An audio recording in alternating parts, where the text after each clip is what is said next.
চলে আসলাম নতুন একটি ফিটিংসের কাজ নিয়ে। দেখুন এই কলটিতে জাম পানি আসে না ঠিকমতো, তাই একটি পাম্পার লাগিয়ে এই ভাইটি প্রেসার দিচ্ছে, পাম্প করছে এবং এই দেখুন ভিতরে কত ময়লা, সেই ময়লাগুলো পরিষ্কার হয়ে আসছে। হ্যাঁ, এই ময়লাগুলোর কারণে পানি কম আসে। আবার একটু পাম্প দেওয়ার কারণে এই দেখেন আরো কত ময়লা হলো। এভাবে ২-৩ বার করে পাম্প করলে পানিগুলো অবশ্যই বেশি আসবে, প্রেসারটা বেশি হবে। দেখুন এই যে কত ময়লা পাইপের ভিতরে জমে আছে, যার কারণে পানির প্রেসার কম ছিল। হ্যাঁ, এই পানির প্রেসারটা কম থাকার কারণে পানিটা কম আসছে, ময়লাগুলো থাকার কারণে। হ্যাঁ, এরকম পাইপ দিয়ে এখন দেখেন কি সুন্দর প্রেসার আসতেছে, পানি পড়তেছে। আর এই পাম্পারটা অবশ্য হাতে বানানো পাম্পার, যে কেউ বানাতে পারে এবং কি দোকান থেকে কিনেও আনতে পারে।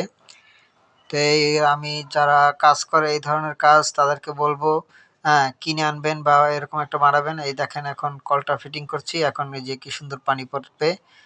দেখুন এই যে দেখছেন এখন কত সুন্দর পানির প্রেসার আসছে, অনেক ভালো প্রেসার আসছে এখন, আগের থেকে অনেক ভালো।